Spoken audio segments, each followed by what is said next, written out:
ਹੁਣ ਰੁੱਖ ਜੇਕਰ ਕਰੀਏ ਖਬਰਾਂ ਦਾ ਤਾਂ ਸਭ ਤੋਂ ਪਹਿਲਾਂ ਆਉਂਦੇ ਆ ਮਾਘੀ ਦੇ ਜੋੜ ਮੇਲ ਦੇ ਉੱਪਰ।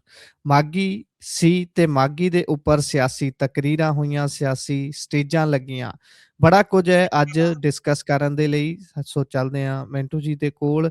ਮਿੰਟੂ ਜੀ, ਇਸ ਗੱਲ ਤੇ ਪਾਇਓ ਚਾਨਣਾ ਕਿ ਇਹ ਜਿਹੜਾ ਸਿਆਸੀ ਤਕਰੀਰਾਂ ਹੋਈਆਂ ਨੇ, ਮੈਂ ਜ਼ਿਆਦਾ ਤਾਂ ਨਹੀਂ ਸੁਣ ਪਾਇਆ। ਮੈਂ ਸਿਰਫ ਤੇ ਸਿਰਫ ਵਾਰਿਸ ਪੰਜਾਬ ਦੇ ਜਥੇਬੰਦੀ ਦੀਆਂ ਕੁਝ ਸਪੀਚਾਂ ਸੁਣੀਆਂ ਨੇ ਤੇ ਆਮ ਆਦਮੀ ਪਾਰਟੀ ਦੀ ਜਿਹੜੀ ਰਾਜ ਪੱਧਰੀ ਗੱਲ ਕਰਦੇ ਸੀ ਉਹਦੀਆਂ ਕੁਝ ਸਪੀਚਾਂ ਸੁਣੀਆਂ ਨੇ। ਮੈਨੂੰ ਰਾਜ ਪੱਧਰੀ ਵਾਲਾ ਪ੍ਰੋਗਰਾਮ ਦੇ ਵਿੱਚੋਂ ਜ਼ਿਆਦਾ ਝਲਕ ਤਾਂ ਆਮ ਆਦਮੀ ਪਾਰਟੀ ਦੀ ਰੈਲੀ ਦੀ ਪਈ ਹੈ ਤੇ ਨਾਲ ਦੀ ਨਾਲ ਅਗਲਿਆਂ ਨੇ ਸਟੇਜ ਤੇ ਵੀ ਕਹਿ ਦਿੱਤਾ ਵੀ ਭਾਈ ਤੁਸੀਂ ਤਾਂ 27 ਲਈ ਵੀ ਸਾਨੂੰ ਥਾਪੜਾ ਦੇ ਦਿੱਤਾ ਹੈ, ਹੁਣ ਤਾਂ ਅਸੀਂ 27 ਚ ਵੀ ਆ ਰਹੇ ਹਾਂ। ਪਾਇਓ ਜ਼ਰਾ ਚਾਨਣਾ, ਕੀ ਖਾਸ ਹੈ ਸਿਆਸੀ ਤਕਦੀਰਾਂ ਦੇ ਨਾਲ ਕਿੰਨਾ ਕਿ ਇਹਨਾਂ ਨੇ ਗੁਰੂਆਂ ਦੇ ਫਲਸਫੇ ਨੂੰ ਛੂਹਣ ਦੀ ਕੋਸ਼ਿਸ਼ ਕੀਤੀ ਹੈ, ਕਿੰਨੀ ਕੁ ਉਸ ਘਟਨਾਵਾਂ ਤੋਂ ਸੇਧ ਲੈ ਕੇ ਇਹਨਾਂ ਨੇ ਅੱਗੇ ਤੁਰਨ ਦੀ ਗੱਲ ਕੀਤੀ ਹੈ ਜੀ। ਗੁਰਪ੍ਰੀਤ, ਸਭ ਤੋਂ ਪਹਿਲਾਂ ਤੇ ਜੇ ਗੱਲ ਕਰੀਏ ਆਪਾਂ ਕਿ ਮਾਘੀ ਦੇ ਇਸ ਮੇਲੇ ਤੇ ਨਾ ਤੇ ਸਿਆਸੀ ਕਾਨਫਰੰਸਾਂ ਨਵੀਆਂ ਨੇ ਤੇ ਨਾ ਹੀ ਇਸ ਤਰ੍ਹਾਂ ਦੀਆਂ ਗੱਲਾਂ। ਅੱਛਾ, ਸਭ ਤੋਂ ਵੱਡੀ ਗੱਲ ਜਿਹੜੀ ਸਾਂਝੀ ਹੁੰਦੀ ਆ ਉਹ ਇਹ ਹੁੰਦੀ ਆ ਕਿ ਜਿਹੜੀ ਮਰਜ਼ੀ ਧਿਰ ਦੀ ਸਟੇਜ ਚੁੱਕ ਕੇ ਵੇਖ ਲਓ, ਉੱਥੇ 40 ਮੁਕਤਿਆਂ ਦਾ ਇਤਿਹਾਸ, ਸ੍ਰੀ ਮੁਕਤਸਰ ਸਾਹਿਬ ਦਾ ਇਤਿਹਾਸ ਬਿਲਕੁਲ ਨਾ ਮਾਤਰ ਜਿਹੜਾ ਹੈ ਨਾ ਉਹ ਉੱਥੇ ਵਿਖਿਆਨ ਕੀਤਾ ਜਾਂਦਾ ਹੈ ਉਹਦਾ। ਬਿਲਕੁਲ ਤੁਸੀਂ ਕਿਤੇ ਚਲੋ ਜਿੰਨੀਆਂ ਵੀ ਸਪੀਚਾਂ ਸੁਣੀਆਂ ਕਿਸੇ ਦੇ ਮੂੰਹ ਤੋਂ ਸੁਣਿਆ ਵੀ ਅਸੀਂ ਇਕੱਠੇ ਕਿਸੇ ਸੰਦਰਭ ਚ ਹੋਏ? ਜੀ। ਦੂਜੀ ਗੱਲ, ਇਹਨਾਂ ਸੱਤਾਧਾਰੀਆਂ ਨੂੰ ਪੁੱਛੋ ਕਿ ਸ੍ਰੀ ਮੁਕਤਸਰ ਸਾਹਿਬ ਨੂੰ ਦੇ ਕੇ ਕੀ ਚੱਲੇ ਹੋ। ਸ੍ਰੀ ਮੁਕਤਸਰ ਸਾਹਿਬ ਸ਼ਹਿਰ ਦਾ ਅੰਦਰੂਨੀ ਹਾਲ ਜੇ ਤੁਸੀਂ ਵੇਖਣਾ ਹੋਵੇ ਤੇ ਕਿਤੇ ਗੇੜਾ ਕੱਟ ਕੇ ਵੇਖ ਲਿਓ। ਮਤਲਬ ਕਿ ਟ੍ਰੈਫਿਕ ਤੋਂ ਲੈ ਕੇ ਦੂਜੀਆਂ ਸਮੱਸਿਆਵਾਂ ਦਾ ਇੰਨਾ ਬੁਰਾ ਹਾਲ ਹੈ ਕਿ ਗੱਲ ਛੱਡ ਦਿਓ। ਇੱਕ ਵੀ ਐਲਾਨ ਦੱਸ ਦਿਓ। ਉਦਾਂ ਜਿਹੜੀਆਂ ਪਿਛਲੀਆਂ ਸਰਕਾਰਾਂ ਸੀ ਉਹਨਾਂ ਨੇ ਮੁਕਤਸਰ ਦੇ ਵਿੱਚ ਕੰਮ ਕੀਤਾ ਸੀ, ਮੁਕਤਸਰ ਸ਼ਹਿਰ ਦੇ ਵਿੱਚ ਨਾ, ਕਿਉਂਕਿ ਆਉਂਦੇ ਸਨ ਕਾਨਫਰੰਸਾਂ ਕਰਨਾ ਪੈਂਦਾ ਸੀ। ਕਿਸੇ ਨੇ ਗੇਟ ਬਣਾਏ, ਕਿਸੇ ਨੇ 40 ਮੁਕਤਿਆਂ ਦੀ ਯਾਦ ਦੇ ਵਿੱਚ ਇੱਕ ਯਾਦਗਾਰ ਸਥਾਪਿਤ ਕੀਤੀ, ਵਗੈਰਾ ਵਗੈਰਾ। ਮਤਲਬ ਕਿ ਮੈਂ ਦੋਨਾਂ ਪਾਰਟੀਆਂ ਦੇ ਜ਼ਿਕਰ ਕਰੂੰ, ਵਿਸ਼ੇਸ਼ ਤੌਰ ਤੇ ਕਾਂਗਰਸ ਤੇ ਅਕਾਲੀ ਦਲ ਬਾਦਲ। ਪਰ ਤੁਸੀਂ ਮੁਕਤਸਰ ਸ਼ਹਿਰ ਵਾਸਤੇ ਕੀ ਕੀਤਾ ਜੀ? ਇਹ ਬੜਾ ਇੱਕ ਵੈਲਿਡ ਤੇ ਬੜਾ ਵੱਡਾ ਸਵਾਲ ਆ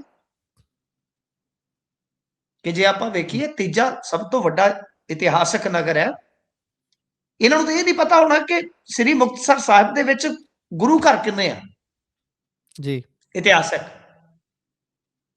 ਤੇ ਦਰਬਾਰ ਸਾਹਿਬ ਤੋਂ ਲੈ ਕੇ ਦਾਤਨਸਰ ਤੱਕ ਕਿੰਨੇ ਗੁਰਦੁਆਰੇ।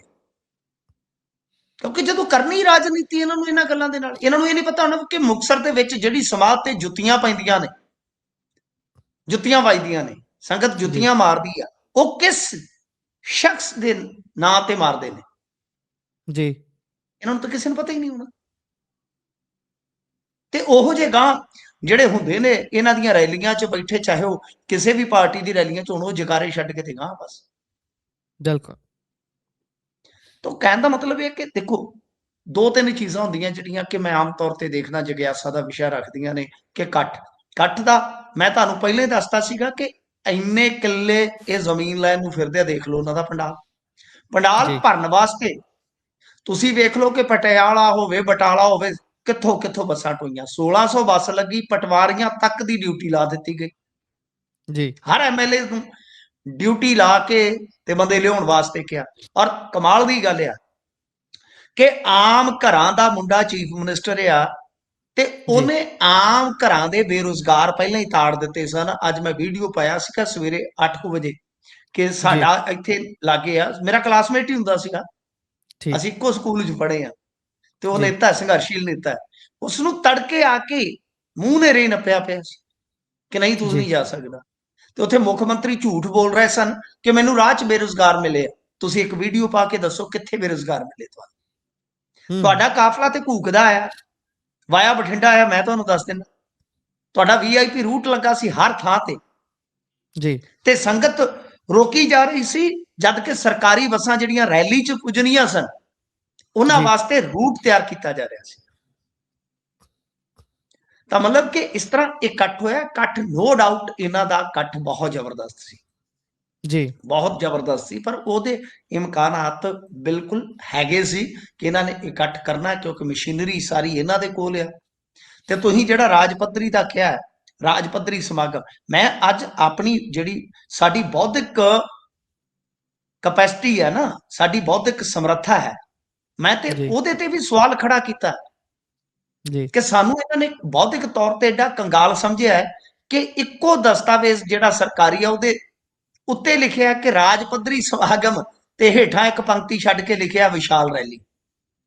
ਜੀ ਰਾਜ ਪੱਧਰੀ ਸਮਾਗਮ ਇਸ ਵਾਸਤੇ ਕਿ ਰਾਜ ਦੀ ਮਸ਼ੀਨਰੀ ਵਰਤੀ ਜਾ ਸਕੇ, ਤੇ ਜੀ ਵਿਸ਼ਾਲ ਰੈਲੀ ਇਸ ਵਾਸਤੇ ਕਿ ਭਵੱਕੜ ਕੋਈ ਰਹਿ ਨਾ ਜਾਵੇ ਘਰੇ, ਉਹਨੂੰ ਦੱਸੀਏ ਕਿ ਜੀ ਰੈਲੀ ਕਰਨ ਜਾ ਰਹੇ। ਤਾਂ ਬਿਲਕੁਲ ਸਾਡੀ ਬੌਧਿਕ ਸਮਰੱਥਾ ਤੇ ਵੀ ਸਵਾਲ ਹੋਣੇ ਚਾਹੀਦੇ ਆ ਸਭ, ਕਿ ਅਸੀਂ ਬੌਧਿਕ ਜੀ ਤੌਰ ਤੇ ਅਸੀਂ ਆਪਣੇ ਆਪ ਨੂੰ ਬੜਾ ਹਾਈ ਲੈਵਲ ਦਾ ਸਮਝਦੇ ਆ, ਸਾਡੀ ਬੌਧਿਕਤਾ ਕਿੱਥੇ ਜੇ ਖਲੋਤੀ ਆ ਜੀ ਜੀ ਕਿ ਕੋਈ ਕਿਸੇ ਦੀ ਰੈਲੀ 'ਚ ਨਾਅਰੇ ਮਾਰ ਰਿਹਾ, ਕੋਈ ਕਿਸੇ ਦੀ ਰੈਲੀ 'ਚ ਨਾਅਰੇ ਮਾਰ ਰਿਹਾ।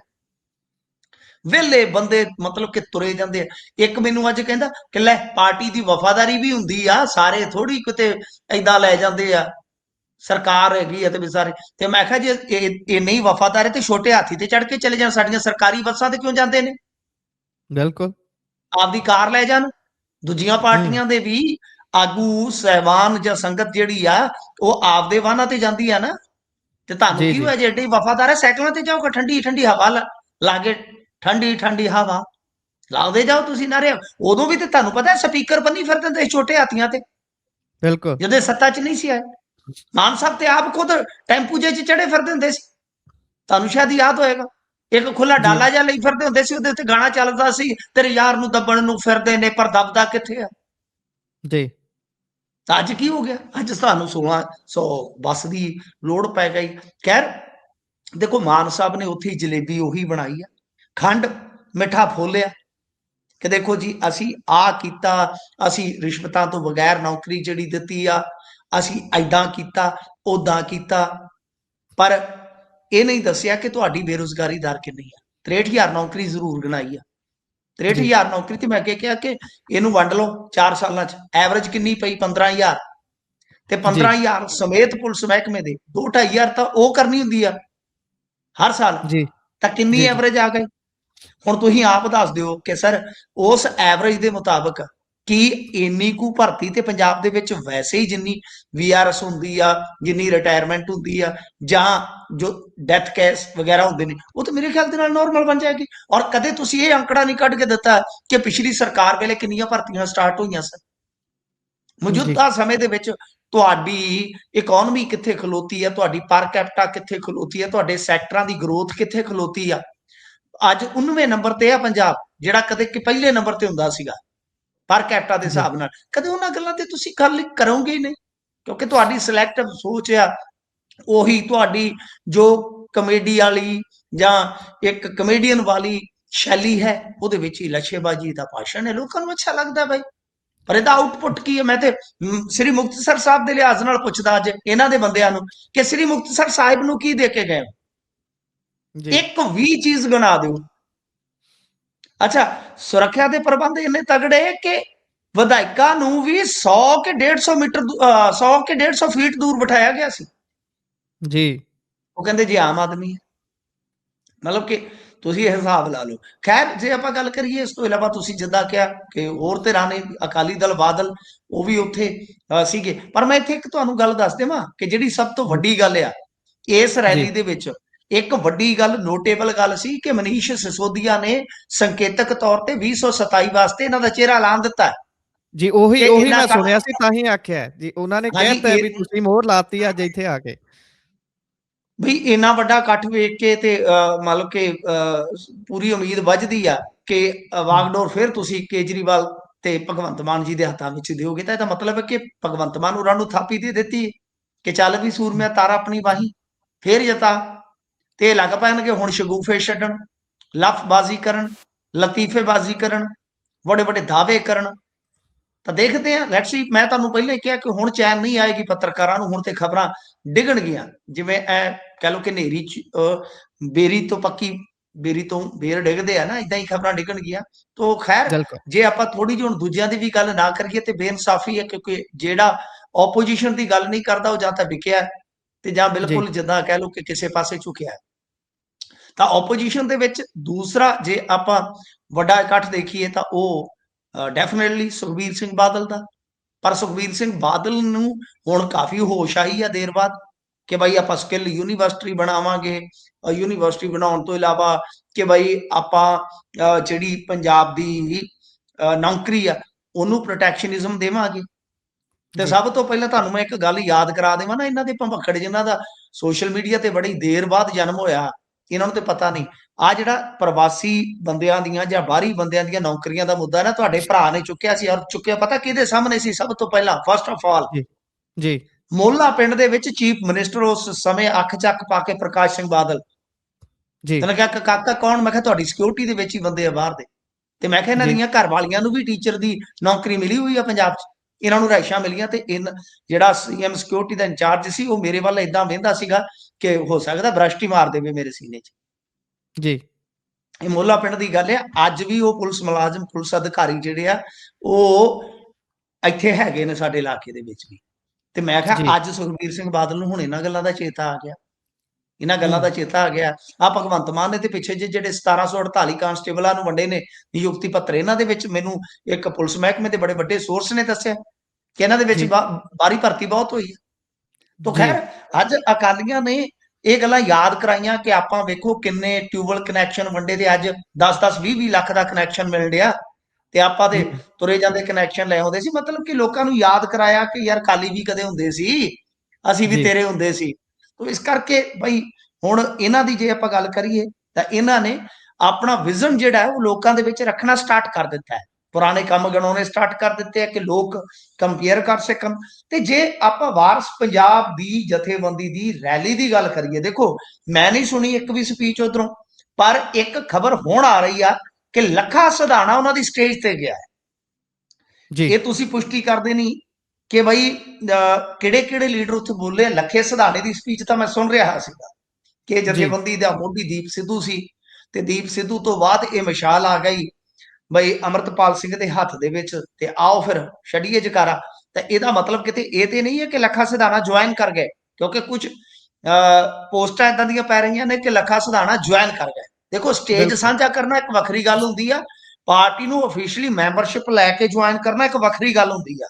ਤਾਂ ਜੀ ਜੇ ਜੀ ਲੱਖਾ ਸਿਧਾਣਾ ਪਾਰਟੀ ਜੁਆਇਨ ਕਰਦੇ ਆ ਤਾਂ ਇਹ ਵੀ ਕਾਫੀ ਮੇਰੇ ਖਿਆਲ ਦੇ ਨਾਲ ਅੱਜ ਦੀ ਜੇ ਸਿਆਸੀ ਰੈਲੀਆਂ ਦੀ ਗੱਲ ਕਰੀਏ ਤਾਂ ਉਹਦੇ ਨਾਲ ਇਹ ਇੱਕ ਵੱਡੀ ਘਟਨਾ ਜੁੜਦੀ ਆ।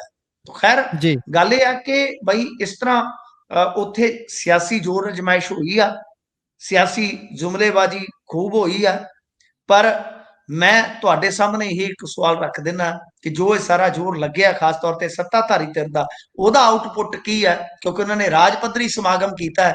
ਰਾਜ ਪੱਧਰੀ ਸਮਾਗਮ ਦਾ ਰਾਜ ਖਰਚਾ ਅਫੋਰਡ ਕਰਕੇ ਕੀ ਹਾਸਲ ਕਰ ਗਿਆ ਅੱਜ, ਉਹ ਤੁਸੀਂ ਦੱਸ ਦੇਣਾ। ਜੀ ਪ੍ਰਾਪਤੀਆਂ ਕੀ ਨੇ ਉਹ ਤਾਂ ਹੁਣ ਦੇਖ ਲਓ, ਉਹਨਾਂ ਦੇ ਸੋਸ਼ਲ ਮੀਡੀਆ ਖੋਲ ਕੇ ਦੇਖ ਸਕਦੇ ਆ ਵੀ ਧੜਾ ਧੜ ਤਸਵੀਰਾਂ ਪਾ ਦਿੱਤੀਆਂ ਹੋਣਗੀਆਂ। ਪੂਰਾ ਪੀਆਰ ਸਟੰਟ ਜਿਹੜਾ ਖੇਡਿਆ ਜਾਂਦਾ ਹੈ ਅਗਲਿਆਂ ਨੇ ਸਾਂਝਾ ਕਰ ਲਿਆ ਹੋਊਗਾ ਵੀ ਲਓ ਅਸੀਂ ਗੁਰੂਆਂ ਦੀ ਧਰਤੀ ਤੇ ਜਾ ਕੇ ਨਤਮਸਤਕ ਹੋਏ ਆ ਤੇ ਅਸੀਂ ਲਾਮਬੰਦੀ ਤਾਂ ਚਲੋ ਇਹਨਾਂ ਨੇ ਕਹਿ ਹੀ ਦਿੱਤਾ ਹੈ ਆਪ ਹੀ ਵੀ ਅਸੀਂ ਕਰਨੀ ਸ਼ੁਰੂ ਕਰ ਦਿੱਤੀ ਹੈ। ਆਹ 27 ਦਾ ਚਿਹਰਾ ਹੈ ਸਾਡਾ, 27 ਮੰਨੀ ਬੈਠੇ ਨੇ। ਹੁਣ ਪਿਛਲੇ ਵਾਲੇ ਸਾਲ ਤਾਂ ਵੈਸੇ ਵੀ ਭੁੱਲ ਜਾਂਦੇ ਨੇ ਨਾ ਜਿਹੜੀਆਂ ਸਿਆਸੀ ਪਾਰਟੀਆਂ ਨੇ, ਉਹਨਾਂ ਨੂੰ ਜਿਹੜਾ 22 ਚ ਜਿੱਤ ਜਾਂਦਾ ਸਿੱਧਾ 27 ਦੇਖਦਾ ਵੀ ਭਾਈ ਪਿਛਲੇ ਸਾਲ ਮੰਨਫੀ ਹੋ ਜਾਣ, 27 ਚ ਕਿੱਦਾਂ ਜਿੱਤਣਾ ਉਹਦੀ ਤਿਆਰੀ ਕਰੋ। ਖੈਰ ਅੱਗੇ ਚੱਲੀਏ, ਜੇਕਰ 328 ਸਰੂਪਾਂ ਵਾਲੇ ਮਾਮਲੇ ਦੀ ਗੱਲ ਕਰੀਏ ਤਾਂ ਦੁਆਬੇ ਦੇ ਵਿੱਚ ਬੰਗੇ ਦੇ ਨਜ਼ਦੀਕ ਇੱਕ ਬਹੁਤ ਵੱਡਾ ਕਹਿੰਦੇ ਵੀ ਜਗ੍ਹਾ ਹੈ, ਜਿਸ ਜਗ੍ਹਾ ਦੇ ਉੱਪਰ ਕਹਿੰਦੇ ਵੀ ਪਾਵਨ ਸਰੂਪ ਹੋ ਸਕਦੇ ਨੇ ਜਿਹੜੇ 328 ਸਰੂਪਾਂ ਵਾਲਾ ਮਾਮਲਾ ਹੈ। ਇਸ ਦੀ ਕਿੰਨੀ ਕੁ ਸੱਚਾਈ ਹੈ, ਕੀ ਜਾਪਦਾ ਹੈ? ਜਿਹੜਾ ਦਾਅਵਾ ਸਟੇਜ ਤੇ ਖੜ ਕੇ ਮੁੱਖ ਮੰਤਰੀ ਸਾਹਿਬ ਨੇ ਕੀਤਾ ਹੈ ਉਹ ਵੀ ਪੂਰੇ ਨਾਟਕੀ ਰੂਪ ਦੇ ਵਿੱਚ ਕਹਿੰਦੇ ਵੀ ਭਾਈ ਮੈਸੇਜ ਆਇਆ ਹੁਣੇ ਸ਼ਾਇਦ ਹੁਣੇ ਆਇਆ ਹੋਊ ਜਾਂ ਪਹਿਲਾਂ ਪਤਾ ਹੋਊ, ਤੇ ਪਾਵਨ ਸਰੂਪ ਲੱਭਣ ਦਾ ਜਿਹੜਾ ਦਾਅਵਾ ਇਹਨੂੰ ਕਿਵੇਂ ਦੇਖਿਆ ਜਾਵੇ? ਦੇਖੋ ਇਹਨਾਂ ਦਾ ਜਿਹੜਾ ਪੀਆਰ ਜਾਂ ਇਵੈਂਟ ਮੈਨੇਜਮੈਂਟ ਜਾਂ ਇਸ ਤੋਂ ਇਲਾਵਾ ਸਕ੍ਰਿਪਟਡ ਰਾਜਨੀਤੀ ਕਰਨ ਦਾ ਤੇ ਕੋਈ ਸਾਨੀਆ ਨਹੀਂ। ਬਿਲਕੁਲ ਇੰਨੀ ਗੱਲ ਬਣਾਉਂਦੇ ਆ ਕਿ ਮੈਨੂੰ ਬਾਹਰੋਂ ਫੋਨ ਆਈ ਜਾਂਦੇ ਸੀ ਕਿ ਯਾਰ ਤੂੰ ਪਹਿਲਾਂ ਕਿਉਂ ਨਹੀਂ ਆਇਆ? ਹੁਣ ਤਾਂ ਸਾਡੀ ਜੀ ਉਮਰ ਲੰਘ ਗਈ, ਨਹੀਂ ਤਾਂ ਅਸੀਂ ਵੀ ਇੱਥੇ ਤਹਿਸੀਲਦਾਰ ਲੱਗੇ ਹੁੰਦੇ। ਕਮਾਲ ਦੀ ਗੱਲ ਹੈ ਯਾਰ, ਕਮਾਲ ਦੀ ਗੱਲ ਹੈ। ਤੇ ਉਹਨਾਂ ਨੂੰ ਕਹੋ ਕਿ ਭਾਈ ਜ਼ਰੂਰੀ ਹੈ ਕਿ ਤਹਿਸੀਲਦਾਰ ਲੱਗ ਕੇ ਹੀ ਇੱਥੇ ਰੋਟੀ ਖਾਧੀ ਜਾਂਦੀ ਹੈ? ਉਦਾਂ ਹੀ ਆ ਕੇ ਰਹਿ ਲਓ, ਕੋਈ ਹੋਰ ਕਾਰੋਬਾਰ ਕਰ ਲਓ ਜੇ ਨੇ ਸੌਖੇ ਹੋ। ਉਹ ਪਤਾ ਨਹੀਂ ਕਿਹੜੇ ਸੱਜਣ ਨੇ ਕਿਤੇ ਮਿਲਣ, ਜੇ ਮਿਲੇ ਉਹ ਕੁੜੀ ਤਾਂ ਕਦੇ ਕਹਿਣਾ ਉਸ ਨੂੰ ਤਾਂ ਕਿਤੇ ਮਿਲਣ ਤੇ ਅਸੀਂ ਵੀ ਉਹਨਾਂ ਨੂੰ ਕਹੀਏ, ਕੋਈ ਸਲਾਹ ਦੇ ਦਈਏ। ਬਿਨਾਂ ਮੰਗਿਆ ਸਲਾਹ ਨਹੀਂ ਦੇਣੀ ਚਾਹੀਦੀ, ਇੱਜ਼ਤ ਐਵੇਂ ਘੱਟ ਜਾਂਦੀ ਹੈ। ਅਸੀਂ ਬਿਨਾਂ ਮੰਗਿਆ ਤੋਂ ਦੇ ਦਈਏ, ਘੱਟਦੀ ਇੱਜ਼ਤ ਘੱਟ ਜਾਵੇ। ਅੱਗੇ ਕਿਹੜਾ ਝੰਡੇ ਝੂਲਦੇ ਆ ਸਾਡੇ। ਤਾਂ ਖੈਰ ਗੱਲ ਇਹ ਆ ਬਈ, ਜੋ ਇਹਨਾਂ ਨੇ ਅੱਜ ਦਾਅਵਾ ਕੀਤਾ, ਦੇਖੋ ਉਹਦੇ 'ਚ ਤੁਸੀਂ ਬੰਗੇ ਲਾਗੇ ਦੀ ਗੱਲ ਕੀਤੀ ਆ ਕਿ ਇੱਕ ਧਾਰਮਿਕ ਅਸਥਾਨ ਤੋਂ ਇਹ ਗੁਰੂ ਸਾਹਿਬ ਦੇ ਪਾਵਨ ਸਰੂਪ ਜਿਹੜੇ ਆ ਉਹ ਮਿਲਣ ਦਾ ਦਾਅਵਾ ਕੀਤਾ ਗਿਆ। ਸ਼ਾਇਦ ਉਹ ਮਜ਼ਾਰ ਹੈ ਮੇਰੇ ਖਿਆਲ ਦੇ ਨਾਲ, ਜੇ ਆਪਾਂ ਜੀ, ਦੇਖੀਏ ਰਾਜਾ ਸਾਹਿਬ ਮਜ਼ਾਰ ਆਖਦੇ ਨੇ। ਰਾਜਾ ਸਾਹਿਬ ਦੀ ਮਜ਼ਾਰ ਹੈ। ਔਰ ਜੀ, ਇੱਕ ਗੁਲਾਬ ਸਿੰਘ, ਬਾਬਾ ਗੁਲਾਬ ਸਿੰਘ, ਉਹਦੇ ਗੀਤ ਦੇ ਵਿੱਚ ਵੀ, ਗੀਤ ਹੈ ਕਿ ਜਾਂ ਜ਼ਿਕਰ ਆਉਂਦਾ। ਧਾਰਨਾ ਮੈਨੂੰ ਪਤਾ ਨਹੀਂ, ਆਉਂਦਾ ਨਾ ਜ਼ਿਕਰ। ਜੀ, ਜੀ, ਜੀ, ਬਿਲਕੁਲ। ਹਾਂਜੀ, ਇੱਥੇ ਇਸ ਬਹੁਤ ਏਰੀਏ 'ਚ ਬਹੁਤ ਜ਼ਿਆਦਾ ਮਾਨਤਾ ਹੈ ਉਸ ਜਗ੍ਹਾ ਦੀ। ਬਿਲਕੁਲ ਜੀ, ਬਿਲਕੁਲ। ਤੇ ਮਤਲਬ ਮੇਰੇ ਖਿਆਲ ਦੇ ਨਾਲ ਉਹ ਕਾਫੀ ਸੋਹਣਾ ਟੱਚ ਦਿੱਤਾ ਹੋਇਆ ਉਹ ਗੁਲਾਬ ਸਿੰਘ ਜੀ ਦੇ ਉਸ ਧਾਰਮਿਕ ਰਚਨਾ ਹੀ ਕਹਿ ਲਈਏ, ਉਸ ਧਾਰਮਿਕ ਜੀ, ਰਚਨਾ ਤੋਂ। ਜੀ, ਜੀ, ਅੱਛਾ, ਹੁਣ ਇਹਨਾਂ ਨੇ ਕਿਹਾ ਕਿ 169 ਮਿਲੇ ਨੇ, ਉਹਨਾਂ ਦੇ ਵਿੱਚੋਂ 30 ਦਾ ਰਿਕਾਰਡ ਮਿਲਿਆ, ਬਾਕੀ ਦਾ ਰਿਕਾਰਡ ਨਹੀਂ ਮਿਲਿਆ। ਜੀ, ਦੇਖੋ ਗੁਰਪ੍ਰੀਤ, ਅਸੀਂ ਕੋਈ ਵੀ ਟਿੱਪਣੀ, ਪਹਿਲਾਂ ਤੇ ਮੈਂ ਕਹਿ ਦੇਵਾਂ, ਮੇਰਾ ਇਹ ਓਪੀਨੀਅਨ ਹੈ ਕਿ ਜੇ ਇਸ ਤਰ੍ਹਾਂ ਪਾਵਨ ਸਰੂਪ ਮਿਲ ਗਏ, ਤੁਸੀਂ ਜੀ, ਬਿਹਤਰ ਜਾਣਦੇ ਹੋ, ਤਾਂ ਇੱਕ ਤਰ੍ਹਾਂ ਨਾਲ ਐਸਜੀਪੀਸੀ ਲਈ ਵਿਵਾਦ ਦਾ ਵਿਸ਼ਾ ਤਾਂ ਰਹੇਗਾ। ਇਹ ਤੇ ਮੈਂ ਬਿਲਕੁਲ। ਤੁਹਾਨੂੰ ਲਿਖ ਕੇ ਦੇ ਦਿੰਦਾ। ਇਹ ਤਾਂ ਤੁਹਾਨੂੰ ਕੇਜਰੀਵਾਲ ਵਾਲੀ ਗਰੰਟੀ ਨਹੀਂ, ਇਹ ਤੇ ਆਪਣੀ ਕਹਿ ਲਓ ਕਿ ਜਿਵੇਂ ਕਹਿ ਲਈਏ ਬੋਲ ਚਾਲ ਦੀ ਗਰੰਟੀ ਆ ਕਿ ਇਹ ਮਾਮਲਾ ਤਾਂ ਫਿਰ ਅੱਗੇ ਤੁਰੇਗਾ। ਕਿਉਂ? ਕਿਉਂਕਿ ਭਗਵੰਤ ਮਾਨ ਹੋਰੀ ਇਸ਼ੂ ਤੇ ਬਣਾਉਣਗੇ, ਕਿਉਂਕਿ ਤੁਹਾਨੂੰ ਪਤਾ ਮਾਨਤਾ ਤਾਂ ਹੈ, ਪਰ ਮਾਨਤਾ ਕਿੰਨੇ ਪ੍ਰਕਾਰ ਦੀ ਹੈ ਇਹ ਵੀ ਤੁਹਾਨੂੰ ਪਤਾ ਹੋਏਗਾ। ਤਾਂ ਖੈਰ, ਕਿਉਂਕਿ ਦੇਖੋ ਗਾਹ ਕਮੇਟੀਆਂ ਦਾ ਮਸਲਾ ਜਿਹੜਾ ਹੁੰਦਾ ਹੈ ਨਾ, ਵੱਖਰਾ ਹੁੰਦਾ ਹੈ। ਜੀ, ਤਾਂ ਜੀ, ਜੀ, ਗੱਲ ਇਹ ਹੈ ਕਿ ਗੁਰੂ ਸਾਹਿਬ ਦੇ ਜਿੱਥੇ ਸਰੂਪ ਜਿਹੜੇ ਹੁੰਦੇ ਨੇ, ਵਿਰਾਜਮਾਨ ਹੁੰਦੇ ਨੇ, ਤੁਹਾਨੂੰ ਪਤਾ ਕਿ ਉੱਥੇ ਦੀ ਇੱਕ ਮਰਿਆਦਾ ਲਾਗੂ ਹੁੰਦੀ ਹੈ। ਜੀ, ਤਾਂ ਪਹਿਲੀ ਗੱਲ ਇਹ ਹੈ ਕਿ ਐਸਜੀਪੀਸੀ ਲਈ ਜਵਾਬਦੇਹੀ ਬਹੁਤ ਔਖੀ ਹੋ ਜਾਏਗੀ ਜੀ, ਮਰਿਆਦਾ ਦੇ ਮਾਮਲੇ 'ਚ, ਕਿਉਂਕਿ ਬਹੁਤ ਕੁਝ ਕੱਢ ਦੇਣਗੇ ਉਹ, ਵੀਡੀਓਜ਼ ਆ ਜਾਣਗੀਆਂ। ਮੈਨੂੰ ਪਤਾ ਹੈ ਬਹੁਤ ਸਾਰਾ ਕਮੇਟੀਆਂ ਦਾ ਆਪਸ ਦੇ ਵਿੱਚ ਖਿੱਚੋਤਾਣ ਹੁੰਦਾ, ਤੁਹਾਨੂੰ ਪਤਾ ਹੀ, ਉਹ ਆ ਜਾਣਾ ਸਾਰਾ ਕੁਝ। ਹੁਣ ਸੈਕੰਡ ਚੀਜ਼ ਜਿਹੜੀ ਇਹਦੇ 'ਚ ਦੇਖਣ ਵਾਲੀ ਆ ਕਿ ਦੇਖੋ ਜਿਹੜਾ ਪਾਵਨ ਸਰੂਪਾਂ ਦਾ ਰਿਕਾਰਡ ਹੈ ਨਾ ਗੁਰਪ੍ਰੀਤ, ਕਿਉਂਕਿ ਦੇਖੋ ਮੈਂ ਫਿਰ ਵਾਰ-ਵਾਰ ਦੁਹਰਾਉਣਾ ਨਹੀਂ ਚਾਹੁੰਦਾ, ਗੱਲ ਕਰਨੀ ਆਉਂਦੀ ਆ। ਇੱਥੇ ਜਿਹੜੇ ਕੁਝ ਬੰਦੇ ਆ ਨਾ, ਉਹ ਆਈਡੀਆਂ ਊਡੀਆਂ ਵਾਲੇ, ਉਹਨਾਂ ਨੂੰ ਲੱਗਦਾ ਕਿ ਜਿੱਦਾਂ ਅਸੀਂ ਕੱਲ ਹੀ ਉੱਠੇ ਆ, ਸੌਂ ਕੇ ਉੱਠੇ ਆ, ਚਾਹ ਦਾ ਕੱਪ ਪੀਤਾ, ਗ੍ਰੀਨ ਟੀ ਪੀਤੀ ਤੇ ਆ ਗਏ ਆ, ਲੰਮਾ ਸਮਾਂ ਹੋ ਗਿਆ ਸਾਨੂੰ। ਅੱਛਾ, ਤੁਹਾਨੂੰ ਮੈਂ ਦੱਸ ਦਿੰਦਾ ਕਿ ਇਹ ਜਿਹੜਾ ਰਿਕਾਰਡ ਮੇਨਟੇਨ ਕਰਨ ਦਾ ਸਿਲਸਿਲਾ ਚੱਲਿਆ, ਇਹ ਚੱਲਿਆ 2015 ਤੋਂ ਬਾਅਦ। ਪਹਿਲਾ ਰਿਕਾਰਡ ਨਹੀਂ ਸੀ। ਜੀ, ਇਹ ਨੋਟ ਕਰ ਲਿਓ ਗੱਲ, ਇਹ ਬੜਾ ਵੱਡਾ ਤੱਥ ਹੈ। ਤਾਂ ਕੀ ਇਹ ਸਰੂਪ ਉਸ ਤੋਂ ਬਾਅਦ ਆਏ? ਕਿਉਂਕਿ ਜਿਹੜਾ ਪਾਵਨ ਸਰੂਪ ਗਾਇਬ ਹੋਣ ਦਾ ਮਸਲਾ ਹੈ, ਉਹਨੂੰ ਦੇਖੋ ਨਾ, ਆਪਾਂ ਪਿੱਛੋਂ ਤੋਂ ਥੋੜੀ ਦੇਖ ਰਹੇ ਹਾਂ, ਰੈਟਰੋਸਪੈਕਟਿਵਲੀ ਤਰੀਕੇ ਨਾਲ ਥੋੜਾ ਦੇਖਿਆ ਜਾਂਚ ਪੜਤਾਲ 'ਚ। ਉਹ ਪਾਰਟੀਕੂਲਰ ਇੱਕ ਸਾਲ ਦਾ ਹੀ ਸ਼ੁਰੂ ਹੁੰਦਾ ਹੈ ਨਾ, ਬਿਲਕੁਲ। 2015-16 ਵਾਲਾ ਹੀ ਮਾਮਲਾ ਸ਼ੁਰੂ ਹੁੰਦਾ ਹੈ ਨਾ, ਉਹਨੂੰ ਚੰਗੀ ਤਰ੍ਹਾਂ ਆਪਾਂ ਗੌਰ ਨਾਲ ਦੇਖੀਏ ਤਾਂ ਕਹਿਣ ਦਾ ਮਤਲਬ ਇਹ ਆ ਕਿ ਰਿਕਾਰਡ ਮੇਨਟੇਨ ਕਰਨ ਦਾ ਜਿਹੜਾ ਸਿਲਸਿਲਾ ਸੀ ਉਹ ਉਦੋਂ ਹੀ ਚਾਲੂ ਹੋਇਆ। ਹੁਣ ਇੱਥੇ ਇਹ ਗੱਲ ਜਿਹੜੀ ਆ ਨਿਰਖ ਤੇ ਪਰਖ, ਉਹ ਮੰਗਦੀ ਆ ਕਿ ਕੀ ਇਹ ਪਾਵਨ ਸਰੂਪ ਉਸ ਤੋਂ ਬਾਅਦ ਆਏ? ਜੇ ਉਸ ਤੋਂ ਬਾਅਦ ਆਏ ਆ ਤੇ ਰਿਕਾਰਡ ਮੇਨਟੇਨ ਨਹੀਂ ਆ, ਬੜੀ ਇੱਕ ਵੱਡੀ ਸਫਲਤਾ ਇੱਕ ਤਰ੍ਹਾਂ ਨਾਲ ਫਿਰ ਹੋ ਜਾਏਗੀ ਆਮ ਆਦਮੀ ਪਾਰਟੀ ਦੀ ਸਰਕਾਰ ਵਾਸਤੇ। ਤੇ ਜੇ ਉਹ ਪਹਿਲਾਂ ਦੇ ਨੇ, ਉਹ ਸਾਬਤ ਹੋ ਜਾਂਦੇ ਆ, ਤੇ ਝਟਕਾ ਵੀ ਸਾਬਤ ਹੋ ਸਕਦਾ। ਤਾਂ ਮੈਂ ਕਹਿ ਰਿਹਾ ਸੀਗਾ ਕਿ ਮਾਮਲਾ ਵੱਡਾ, ਇਹ ਤੇ ਤੈਅ ਆ ਤੇ ਮਾਮਲਾ ਅੱਗੇ ਤੁਰੇਗਾ। ਜੀ, ਅੱਛਾ, ਇਹਦੇ 'ਚ ਇੱਕ ਗੱਲ ਹੋਰ ਆ ਅੱਜ ਦੀ, ਜੇ ਆਪਾਂ ਇੱਕ ਹੋਰ ਅਪਡੇਸ਼ਨ ਵੇਖੀਏ ਤਾਂ ਗਿਆਨੀ ਹਰਪ੍ਰੀਤ ਸਿੰਘ ਹੋਰਾਂ ਨੇ ਵੀ ਇਨਵੈਸਟੀਗੇਸ਼ਨ ਦੇ ਵਿੱਚ ਸਹਿਯੋਗ ਕਰ ਦਿੱਤਾ ਹੈ। ਅੱਜ ਉਹਨਾਂ ਦੀ ਬਠਿੰਡਾ ਸਥਿਤ ਰਹਿائش ਤੇ ਐਸਆਈਟੀ ਪਹੁੰਚੀ ਆ। ਤਾਂ ਤੁਹਾਨੂੰ ਪਤਾ ਉਹ ਕਾਫੀ ਟੇਢਾ ਚੱਲ ਰਹੇ ਨੇ ਅੱਜ ਕੱਲ੍ਹ ਐਸਜੀਪੀਸੀ ਜਾਂ ਅਕਾਲੀ ਦਲ ਬਾਦਲ ਦੇ ਨਾਲ। ਉਹਨਾਂ ਦਾ ਬਿਆਨ ਵੀ ਮਹੱਤਵਪੂਰਨ ਹੋ ਜਾਂਦਾ, ਕਿਉਂਕਿ ਉਹ ਵੀ ਲੰਮਾ ਸਮਾਂ ਐਸਜੀਪੀਸੀ ਦੇ ਬਤੌਰ ਸੇਵਾਦਾਰੀ ਕਹਿ ਲਓ ਕਿ ਉਹ ਸੇਵਾ ਨਿਭਾ ਚੁੱਕੇ ਆ। ਜੀ, ਜਥੇਦਾਰ ਇਸ ਤਾਂ ਤੋਂ ਰਹਿ ਹੀ ਰਹੇ ਆ, ਇਸ ਤੋਂ ਇਲਾਵਾ ਪਹਿਲਾਂ ਵੀ ਜਿਹੜਾ ਆਪਾਂ ਕਹਿ ਲਈਏ ਕਿ ਇਸ ਸੰਸਥਾ ਦੀ ਸੇਵਾ ਕਰਦੇ ਆ ਰਹੇ ਨੇ। ਮੁਕਤਸਰ ਅੱਜ ਆਪਾਂ ਦੇਖ ਰਹੇ ਨਾ ਮਾਘੀ ਦਾ ਮੇਲਾ, ਜੀ, ਜੀ, ਇਹ ਸ੍ਰੀ ਮੁਕਤਸਰ ਸਾਹਿਬ ਲੰਬਾ ਸਮਾਂ ਸੇਵਾ ਕਰਦੇ ਰਹੇ। ਜੀ, ਬਿਲਕੁਲ। ਇਹਨਾਂ ਨੂੰ ਉਸ ਟਾਈਮ ਵੀ ਜਦੋਂ ਥੋੜੀ ਤਲਖੀ ਵਧੀ ਸੀ, ਉਸ ਟਾਈਮ ਵੀ ਉਹਨਾਂ ਦੀਆਂ ਸੇਵਾਵਾਂ ਉੱਥੇ ਤੱਕ ਸੀਮਿਤ ਕਰ ਦਿੱਤੀਆਂ ਗਈਆਂ ਸੀ। ਉਹ ਜੇ ਦਰਸ਼ਕਾਂ ਨੂੰ ਪਤਾ ਹੋਵੇ, ਸਰੋਤਿਆਂ ਨੂੰ ਪਤਾ ਹੋਵੇ। ਸੋ ਇਸ ਤੋਂ ਅੱਗੇ ਵਧੀਏ ਤਾਂ ਆਪਾਂ ਗੱਲ ਅਕਾਲੀ ਦਲ ਪੁਨਰ ਸੁਰਜੀਤ ਦੀ ਹੀ ਕਰ ਲੈਂਦੇ ਹਾਂ ਅਗਲੀ। ਤੇ ਪੁਨਰ ਸੁਰਜੀਤ ਨੂੰ ਅੱਜ ਇੱਕ ਝਟਕਾ ਲੱਗਿਆ ਜੀ, ਇੱਕ ਸਾਥੀ ਹੋਣੀ ਬੜੇ ਭਰੇ ਮਨ ਦੇ ਨਾਲ ਅਲਵਿਦਾ ਆਖ ਦਿੱਤਾ ਹੈ। ਹਾਲੇ ਤਾਂ ਚੱਲ ਹੀ ਰਹੀਆਂ ਸੀ, ਕਹਿ ਲਈਏ ਵੰਡੀਆਂ ਹੀ ਜਾ ਰਹੀਆਂ ਸੀ ਪਰਚੀਆਂ ਵਗੈਰਾ, ਤੇ ਪਹਿਲਾਂ ਹੀ ਕਿਹਦਾ ਮਨ ਖੱਟਾ ਹੋ ਗਿਆ ਜੀ? ਦੇਖੋ, ਚਰਨਜੀਤ ਸਿੰਘ ਬਰਾੜ, ਇੱਕ ਜੀ, ਮੈਂ ਕਈ ਵਾਰੀ ਇਹਨਾਂ ਨੂੰ ਯਾਦ ਕਰਦਾ ਹੁੰਦਾ ਸੀ, ਮਿਸ ਕਰਦਾ ਹੁੰਦਾ ਸੀ, ਕਿਉਂਕਿ ਮੇਰੇ ਲਾਗੇ ਪਿੰਡ ਦੇ ਹੀ ਨੇ, ਤੇ ਜੀ, ਕਦੇ ਚੰਡੀਗੜ੍ਹੋਂ ਇੱਧਰ ਆਉਣ ਤੇ ਮੇਰੇ ਕੋਲ ਆ ਵੀ ਜਾਂਦੇ ਨੇ। ਬਹੁਤ ਜੀ, ਅੱਛੇ ਇਨਸਾਨ ਨੇ, ਨੌਲੇਜ ਵਾਲੇ ਇਨਸਾਨ ਨੇ। ਮੈਂ ਐਵੇਂ ਕਹਾਂ ਵੀ ਵਧੀਆ ਨੌਲੇਜ ਵਾਲੇ ਇਨਸਾਨ ਨੇ। ਜਦੋਂ ਮਿਲਦੇ ਗਿਲਦੇ ਆ ਤਾਂ ਵਧੀਆ ਗੱਲਬਾਤ ਕਰਦੇ ਨੇ ਸਲੀਕੇ ਨਾਲ। ਕਿਉਂਕਿ ਮੈਂ ਦੱਸ ਦੇਵਾਂ, ਵੈਸੇ ਵੀ ਜੇ ਕੋਈ NRI ਆਵੇ 'ਚ ਆਉਣਾ ਚਾਹਵੇ, ਤੇ ਮੈਂ ਉੱਤੇ ਹਾਈਵੇ ਤੇ ਹੀ ਬੈਠਾ ਹੁੰਦਾ, ਤੇ ਲੰਘਦਾ ਟੱਪਦਾ ਮੇਰੇ ਕੋਲ ਕੋਈ ਇੱਧਰੋਂ ਆ ਗਿਆ ਤੇ ਕੋਈ ਇੱਧਰੋਂ ਆ ਗਿਆ, ਤੇ ਇੱਕ ਦੋ ਵਾਰੀ ਇਹ ਵੀ ਆਏ ਨੇ। ਤੇ ਇਹਨਾਂ ਜੀ, ਦੀਆਂ ਗੱਲਾਂ ਮਤਲਬ ਕਿ ਜਿਹੜੀਆਂ ਹੁੰਦੀਆਂ ਨੇ, ਕਾਫੀ ਨੌਲੇਜ ਵਾਲੀਆਂ ਹੁੰਦੀਆਂ ਨੇ, ਕਿਉਂਕਿ ਲੰਮਾ ਸਮਾਂ ਇਹਨਾਂ ਨੇ ਸਿਆਸਤ ਦੇ ਵਿੱਚ ਬਿਤਾਇਆ। ਹਾਲਾਂਕਿ ਵਾਦ ਵਿਵਾਦ ਉਹ ਤੇ ਤੁਹਾਨੂੰ ਪਤਾ ਰਾਜਨੀਤਿਕ ਜੀਵਨ ਦਾ ਹਿੱਸਾ ਹੁੰਦਾ ਹੈ। ਤੇ ਇਹ ਪਹਿਲਾਂ ਵੀ ਛੱਡ ਕੇ ਚਲੇ ਗਏ ਸਨ ਸਾਥ ਸੁਖਬੀਰ ਸਿੰਘ ਬਾਦਲ ਦਾ, ਮਨਪ੍ਰੀਤ ਬਾਦਲ ਨਾਲ। ਮੈਂ ਤੁਹਾਨੂੰ ਗੱਲ ਦੱਸਦਾ, ਉਦੋਂ ਯੰਗ ਹੁੰਦੇ ਸਨ ਇਹ। ਜੀ, ਇੱਕ ਇਹ ਤੇ ਇੱਕ ਮੰਟਾ ਰੋੜਾ ਵਾਲੀ ਹੁੰਦੇ ਸਨ ਸਾਡੇ ਲਾਗਲੇ ਇਲਾਕੇ ਦੇ। ਇਹ ਚਲੇ ਗਏ ਜੀ, ਸਨ ਦੋ ਵੱਡੇ ਲੀਡਰ, ਤੇ ਉਦੋਂ ਕਿਉਂਕਿ ਸੁਖਬੀਰ ਸਿੰਘ ਬਾਦਲ ਕੋਲ ਪਾਵਰ ਸੀ, ਉਹਦੇ ਬਹੁਤ, ਫਿਰ ਕਹਿ ਲਓ ਕਿ ਪਰਦੇ ਦੇ ਪਿੱਛੇ ਬਹੁਤ ਕੁਝ ਕਹਿੰਦੇ ਆ ਕਿ ਜੀ। ਜ਼ੋਰ ਅਜਮਾਇਸ਼ ਕਰਕੇ ਤੇ ਵਾਪਸ ਲਿਆਂਦਾ ਸੀ। ਉਸ ਤੋਂ ਹੂੰ, ਬਾਅਦ ਫਿਰ ਹੁਣ ਆਪਾਂ ਵੇਖੀਏ ਤਾਂ ਚਰਨਜੀਤ ਸਿੰਘ ਬਰਾੜ ਵੱਖ ਹੋ ਜਾਂਦੇ ਨੇ। ਵੈਸੇ ਜੀ, ਕਦੇ ਸਪੋਕਸਪਰਸਨ ਸਨ, ਡਿਬੇਟਾਂ ਦੇ ਵਿੱਚ ਬਹੁਤ ਡਿਫੈਂਡ ਕਰਦੇ ਰਹੇ, ਮਿੱਤਰਤਾ ਵੀ ਸੀ ਇਹਨਾਂ ਦੀ, ਨਜ਼ਦੀਕਤਾ ਤੇ ਸੀਗੀ। ਤਾਂ ਕਹਿਣ ਦਾ ਮਤਲਬ ਇਹ ਕਿ ਫਿਰ ਪੁਨਰ ਸੁਰਜੀਤੀ, ਜੇ ਆਪਾਂ ਉਸ ਧਿਰ ਨੂੰ ਦੇਖੀਏ ਤਾਂ ਉਹਨੂੰ ਖੜਾ ਕਰਨ ਦੇ ਵਿੱਚ ਇਹਨਾਂ ਦਾ ਬੜਾ ਵੱਡਾ ਯੋਗਦਾਨ ਸੀ। ਪਰ ਜੀ। ਅਚਾਨਕ ਹੀ ਗਾਇਬ ਹੋ ਗਏ।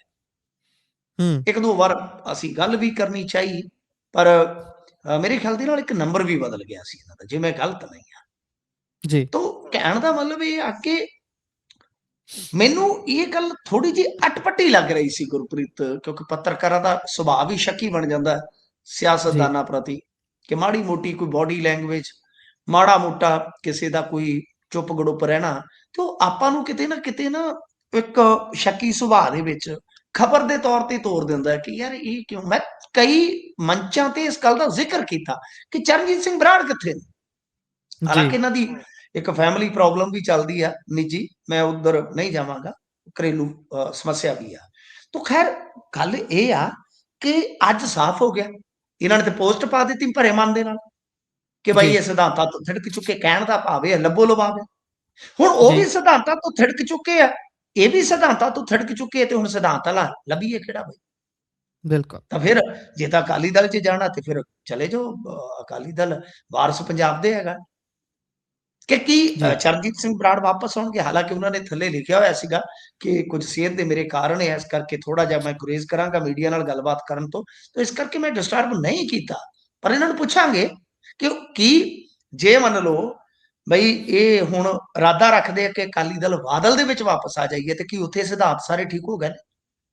ਜੀ, ਜਾਂ ਫਿਰ ਤੁਸੀਂ ਸਿਆਸਤ ਤੋਂ ਥੋੜਾ ਬਈ ਪਾਸੇ ਰਹੋਗੇ, ਜਾਂ ਫਿਰ ਅਕਾਲੀ ਦਲ ਵਾਰਸ ਪੰਜਾਬ ਦੇ ਤੁਹਾਡੇ ਕੋਲ ਆਪਸ਼ਨ ਹੈ, ਜਾਂ ਕੋਈ ਹੋਰ ਅਕਾਲੀ ਦਲ, ਕਿਉਂਕਿ ਦੂਸਰੀ ਜੀ, ਪੋਲਿਟਿਕਸ ਤੇ ਕਰ ਹੀ ਨਹੀਂ ਨਾ ਸਕਦੇ, ਬਹੁਤ ਪੁਰਾਣੇ ਅਕਾਲੀ ਨੇ ਵੀ।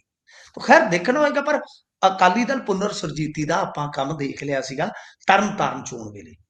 ਤਰਨ ਤਾਰਨ ਜੀ, ਚੋਣ ਵੇਲੇ ਇਹਨਾਂ ਦੀਆਂ ਜਿਹੜੀਆਂ ਰੇਸਾਂ ਸੀ ਘੋੜੇ ਦੀਆਂ, ਰੱਥ ਇੱਕ ਹੀ ਸੀ, ਉਹ ਅਲੱਗ-ਅਲੱਗ ਦਿਸ਼ਾ ਵੱਲ ਸੀ। ਉਦੋਂ ਹੀ ਪਤਾ ਲੱਗ ਜੀ, ਗਿਆ ਸੀ। ਫਿਰ ਗਿਆਨੀ ਹਰਪ੍ਰੀਤ ਸਿੰਘ ਹੋਰੀ ਜਿਸ ਤਰ੍ਹਾਂ ਵੱਡੀਆਂ ਮਤਲਬ ਕਿ ਮਹਿਫਲਾਂ ਜੁਆਇਨ ਕਰਦੇ ਨੇ, ਉਹਨਾਂ ਦੀਆਂ ਕੁਝ ਵੀਡੀਓ ਕਲਿੱਪਾਂ ਵੀ ਆ ਜਾਂਦੀਆਂ ਨੇ, ਤੁਹਾਨੂੰ ਪਤਾ ਹੀ ਆ। ਤਾਂ ਉਹਨਾਂ ਦੀਆਂ ਸਟੇਟਮੈਂਟ ਆਉਂਦੀਆਂ। ਪਰ ਉਸ ਤੋਂ ਬਾਅਦ ਤੁਸੀਂ ਦੇਖ ਲਓ ਕਿ ਇਹਨਾਂ ਦਿਨਾਂ ਦੇ ਵਿੱਚ ਚੰਦੂ ਮਾਜਰਾ ਜੀ ਕਿੱਥੇ ਨੇ? ਚੁੱਪ ਨੇ ਬਿਲਕੁਲ ਜੀ, ਉਹ। ਜੇ ਤੁਸੀਂ ਬਿਲਕੁਲ। ਵੇਖੋਗੇ ਤਾਂ ਰਖੜਾ ਬ੍ਰਦਰਸ, ਉਹਨਾਂ ਦੀ ਵੀ ਚੁੱਪੀ ਹੋ ਗਈ। ਪਿਛਲੇ ਕੁਝ ਹਫ਼ਤਿਆਂ ਤੋਂ ਤੁਸੀਂ ਦੇਖੋਗੇ ਯਾਲੀ ਸਾਹਿਬ ਨੇ ਤੇ ਇੱਕ ਬਿਆਨ ਹੀ ਦੇ ਦਿੱਤਾ ਸੀਗਾ ਨਾ ਬੜਾ ਵੱਡਾ, ਜਿਹਦੇ ਜੀ, ਤੇ ਕਾਫੀ ਜ਼ਿਆਦਾ ਚਰਚਾ ਹੋਈ। ਤਾਂ ਕਹਿਣ ਦਾ ਮਤਲਬ ਹੈ ਕਿ ਅਕਾਲੀ ਦਲ ਪੁਨਰ ਸੁਰਜੀਤੀ ਫਿਲਹਾਲ ਏਦਾਂ ਲੱਗਦਾ ਹੈ ਕਿ ਜਿਸ ਤਰ੍ਹਾਂ ਦੀ ਸੁਰਜੀਤੀ ਦੀ ਉਮੀਦ ਜਗਾ ਕੇ ਆਈ ਸੀ ਨਾ, ਉਹਦੀ ਉਹ ਜਿਹੜੀ ਉਮੀਦ ਦੀ ਜੋਤ ਹੈ ਉਹ ਮੱਧਮ ਪੈਣੀ ਸਟਾਰਟ ਹੋ ਗਈ ਆ। ਜੀ। ਸੋ ਇਸ ਤੋਂ ਅੱਗੇ ਜੇਕਰ ਆਪਾਂ ਵਧੀਏ ਤਾਂ ਸਰਪੰਚ ਨੂੰ ਮਾਰਨ ਵਾਲੇ ਸ਼ੂਟਰ ਦਾ ਕਹਿੰਦੇ ਇਨਕਾਊਂਟਰ ਹੋ ਗਿਆ ਹੈ। ਦੇਖੋ ਅਸੀਂ ਉਹੀ ਕਹਾਣੀ ਲਗਭਗ ਵੇਖ ਰਹੇ ਹਾਂ ਜੋ ਅਸੀਂ ਬਚਪਨ 'ਚ ਵੇਖੀ। ਬਚਪਨ 'ਚ ਜੀ ਅਸੀਂ ਇਹ ਕਹਾਣੀਆਂ ਸੁਣਦੇ ਹੁੰਦੇ ਸੀ, ਇੱਥੇ ਐਨਕਾਊਂਟਰ ਹੋ ਗਿਆ, ਇੱਥੇ ਐਨਕਾਊਂਟਰ ਹੋ ਗਿਆ।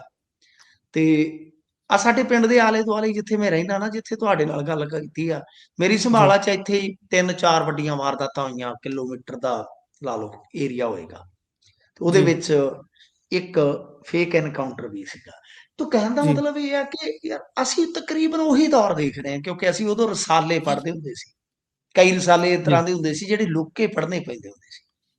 ਜੀ ਉਦੋਂ ਇਹ ਵੀ ਹਿਸਾਬ ਲਾ ਲਓ ਕਿ ਇਸ ਤਰ੍ਹਾਂ ਦਾ ਜਿਹੜਾ ਸਾਹਿਤ ਆ, ਇਹ ਵੀ ਖੁੱਲੇ ਰੂਪ 'ਚ ਨਹੀਂ ਸੀ ਰੱਖਿਆ ਜਾਂਦਾ। ਤੁਸੀਂ ਸੋਚ ਕੇ ਦੇਖੋ ਅਸੀਂ ਕਿਸ ਤਰ੍ਹਾਂ ਦੇ ਦੌਰ 'ਚ ਵੱਡੇ ਹੋਏ ਹਾਂ। ਜੀ ਤਾਂ ਕਿਉਂਕਿ ਸਾਨੂੰ ਪੜ੍ਹਨ ਲਿਖਣ ਦਾ ਸ਼ੌਂਕ ਸੀ, ਕਿਤੋਂ ਖਰੀਦਣਾ, ਫਿਰ ਉਹਨੂੰ ਛਪਾ ਕੇ ਕਿਤਾਬਾਂ ਦੇ ਵਿੱਚ ਤੇ ਫਿਰ ਪੜ੍ਹਨਾ। ਜੀ ਉਸ ਵੇਲੇ ਕਹਾਣੀਆਂ ਹੁੰਦੀਆਂ ਸਨ, ਹੂੰ ਸੁਰਖੀਆਂ ਹੁੰਦੀਆਂ ਸਨ, ਮੀਡੀਆ ਦੀਆਂ ਖਬਰਾਂ ਹੁੰਦੀਆਂ ਸਨ ਕਿ ਕੋਈ ਵਿਅਕਤੀ ਅਰੈਸਟ ਕੀਤਾ, ਉਸਨੂੰ ਬਰਾਮਦਗੀ ਵਾਸਤੇ ਖੜਿਆ ਜਾ ਰਿਹਾ ਸੀ। ਉਹਦੇ ਸਾਥੀਆਂ ਨੇ ਉਹਨੂੰ ਛੁਡਾਉਣ ਵਾਸਤੇ ਹਮਲਾ ਕੀਤਾ। ਜਵਾਬੀ ਕਾਰਵਾਈ 'ਚ ਨਾ ਇਧਰੋਂ ਤੇ ਨਾ ਉਧਰੋਂ ਜਿਹੜਾ ਫੜਿਆ ਸੀ ਉਹ ਮਰ ਗਿਆ। ਜੀ ਇਹ ਸਭ ਕੁਝ ਅਬੋਹਰ 'ਚ ਤੁਸੀਂ ਆਹੀ ਦੇਖਿਆ ਸੀ ਨਾ। ਬਿਲਕੁਲ ਹੁਣ ਇਹ ਜਿਹੜਾ ਸ਼ੂਟਰ ਆ, ਇਹ ਉਹ ਸ਼ੂਟਰ ਆ ਜਿਹਨੇ ਜਰਮਨ ਸਰਪੰਚ ਦੇ ਸਿਰ 'ਚ ਗੋਲੀ ਮਾਰੀ ਜਾ ਕੇ। ਤੁਸੀਂ ਉਹ ਜੀ ਵੀਡੀਓ 'ਚ ਦੇਖਿਆ ਹੋਣਾ, ਗੂੰਗਾ। ਬਿਲਕੁਲ ਇਹ ਛੱਤੀਸਗੜ੍ਹ ਉੱਥੇ ਰਾਏਪੁਰ ਚਲੇ ਗਏ, ਕਈ ਸਟੇਟਾਂ ਨੂੰ ਪਾਰ ਕਰਕੇ ਉੱਥੋਂ ਫੜ ਲਿਆ। ਐਨਕਾਊਂਟਰ ਤੇ ਸ਼ਾਇਦ ਉੱਥੇ ਹੋ ਜਾਂਦਾ, ਪਰ ਉੱਥੇ ਛੱਤੀਸਗੜ੍ਹ ਪੁਲਿਸ ਸੀ। ਇੱਥੇ ਲਿਆਏ, ਜੀ ਜੇਠੂਵਾਲ ਵਾਲੀ ਸਾਈਡ ਲੈ ਕੇ ਗਏ। ਇਹ ਜੀ ਕਹਿੰਦੇ ਆ ਕਿ ਇਹਨੂੰ ਛਡਾਉਣ ਵਾਸਤੇ ਹਮਲਾ ਹੋਇਆ ਜੀ, ਜਵਾਬੀ ਕਾਰਵਾਈ 'ਚ ਮਰ ਗਿਆ, ਇੱਕ ਬੰਦਾ ਸਾਡਾ ਵੀ ਫੱਟੜ ਹੈ। ਚਲੋ ਜੀ, ਕਹਾਣੀ ਪੂਰੀ ਹੋਈ। ਤੇ ਮੈਂ ਪਹਿਲਾਂ ਹੀ ਕਹਿਤਾ ਸੀ ਕਿ ਬਈ ਜਰਮਨ ਸਰਪੰਚ ਦੇ ਮਾਮਲੇ ਦੇ ਵਿੱਚ ਲੋਕ ਬਹੁਤ ਗੁੱਸੇ 'ਚ ਆ। ਜੀ ਮਾਝਾ ਖਾਸ ਤੌਰ ਤੇ ਬਹੁਤ ਗੁੱਸੇ 'ਚ ਆ। ਵੀਡੀਓ ਨੇ ਬਹੁਤ ਲੋਕਾਂ ਨੂੰ ਵਿਚਲਿਤ ਕੀਤਾ, ਬੇਚੈਨ ਕੀਤਾ। ਤਾਂ ਇਹ ਕੋਈ ਨਾ ਕੋਈ ਬੰਦਾ ਤੇ ਠੋਕਣਗੇ। ਹੁਣ ਇਹ ਤੁਸੀਂ ਹੂੰ ਵੇਖੋ, ਨੋਰਮੈਲਿਟੀ ਦੇਖੋ ਇਸ ਮਾਮਲੇ ਦੇ ਵਿੱਚ ਕਿ ਇੱਕ ਐਨਕਾਊਂਟਰ ਹੋ ਗਿਆ, ਪੁਲਿਸ ਦੀ ਕਹਾਣੀ ਜਿਹੜੀ ਉਹ ਆ ਗਈ। ਕੋਈ ਤੁਸੀਂ ਰਿਐਕਸ਼ਨ ਦੇਖਿਆ ਐਨਕਾਊਂਟਰ ਦੇ? ਹੁਣ ਕੋਈ ਬੰਦਾ ਜਾਇਜ਼ ਨਜਾਇਜ਼ ਦੀ ਵਿਆਖਿਆ ਨਹੀਂ ਕਰਦਾ ਸੀ। ਜੀ ਕਿਉਂ? ਕਿਉਂਕਿ ਨਾ ਉਧਰੋਂ ਦੇਖਿਆ ਜਾ ਰਿਹਾ ਕੁਛ ਤੇ ਨਾ ਇਧਰੋਂ ਦੇਖਿਆ ਜਾ ਰਿਹਾ। ਇਹ ਬੜਾ ਖਤਰਨਾਕ ਦੌਰ ਹੁੰਦਾ ਹੈ, ਬਿਲਕੁਲ ਬਹੁਤ ਖਤਰਨਾਕ ਦੌਰ ਹੁੰਦਾ ਹੈ। ਕਿਉਂਕਿ ਕੋਈ ਲੌਜਿਸਟਿਕ ਸਪੋਰਟ ਦੇਣ ਵਾਲਾ ਮਾਰ ਦਿੱਤਾ ਜਾਂਦਾ ਹੈ। ਕਿਉਂਕਿ ਜਿਸ ਤਰ੍ਹਾਂ ਦਾ ਕੇਸ ਉਸ ਤਰ੍ਹਾਂ ਦੇ ਹੀ ਫਿਰ ਰਿਜ਼ਲਟ ਦਿੱਤੇ ਜਾਂਦੇ ਆ।